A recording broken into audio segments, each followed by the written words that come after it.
Okay, I think I almost wasn't gonna do this, but it's been such a long time, and the time is good. It's no longer 3 a.m., so this is the perfect time to make another devlog. I've been busy with my studies, but I'm finally finished with my degree, so I can focus on game development more. And let's go over the changes. Well, the first big one is that I'm using Fmod now instead of Godot's internal audio system.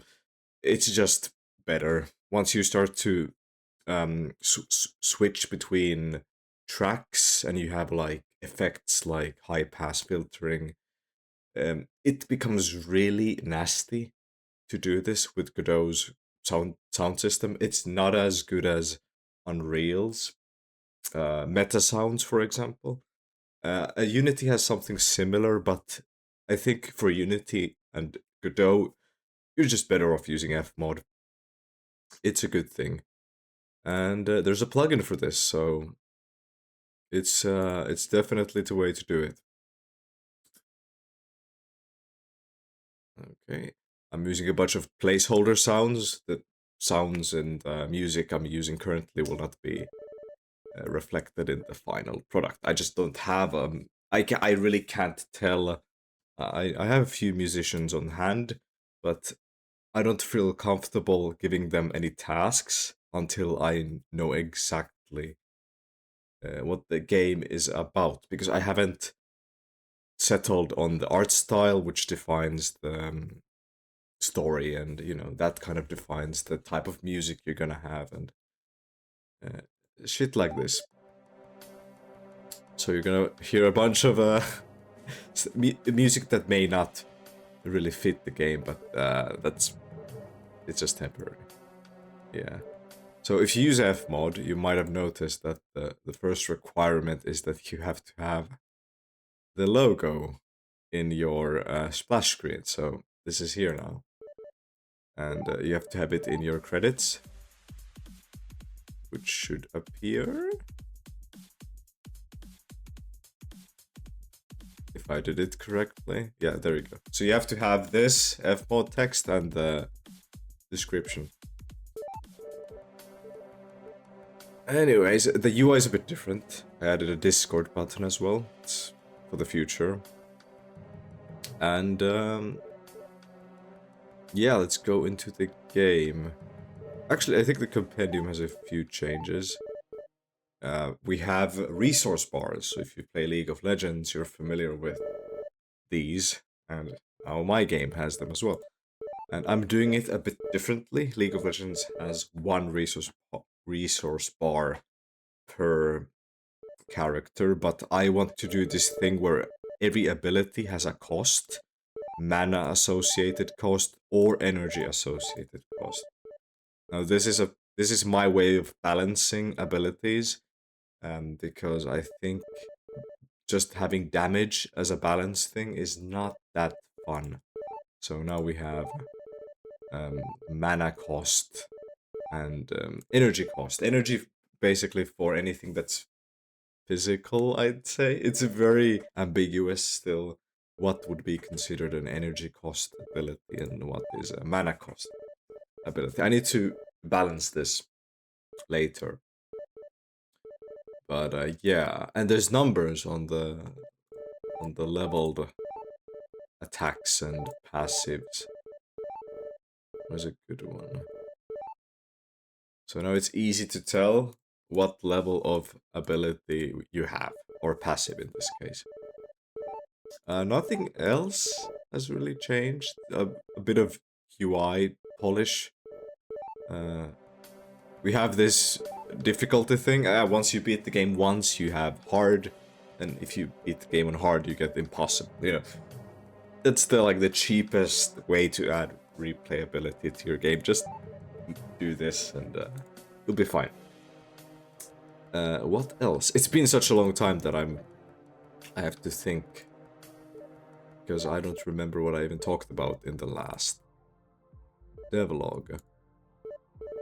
I think I did a level up here. Yeah. So a bunch of UI polish. That's most of the time went into just polishing UI related stuff, but I want to give up for now. So I can start again. So there's these indicators. So if you play League of Legends, abilities have indicators. Otherwise you have no idea where you are actually aiming things. And I'm doing this thing where you have, if you hold an ability, it will show the indicator, and if you release it, it will cast the ability. This is how I play League of Legends. So I'm using it as this game's way as well. The indicators, of course, are a bit crude, but I will probably have like art, just like League of Legends has, just for this. Yeah, okay, what else? The UI is a bit compact. I think I explained this already. And the regeneration is on the actual... it shows you how much regeneration you have if you hover over. It's a small thing. And if you hover over your abilities, you can see how much cost. And yeah, very versatile.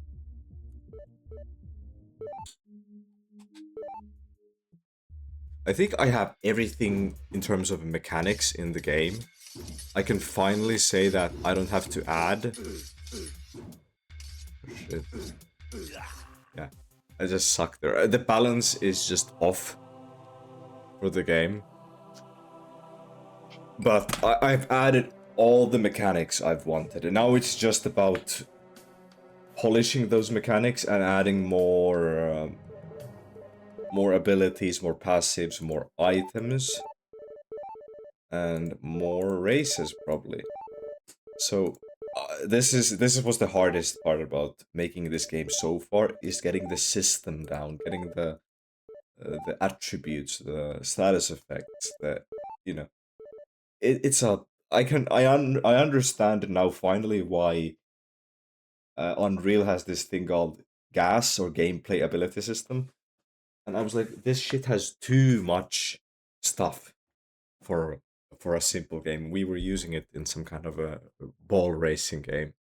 But that system was made for this level of complexity. And now I finally understand why that system was good. I hated GAS, the thing in Unreal. It's a bit of a tangent, but having to create this kind of system yourself really makes you appreciate the effort those people went to make it good. So it took me like a month to do this myself. So, yeah. That's it. I have nothing else to say. I should do more of these devlogs, because but I'll probably do them in increments where it's meaningful. I don't want to force myself to do this every day, because I'll just have to come up with some bullshit, and it's bad, because it will actually...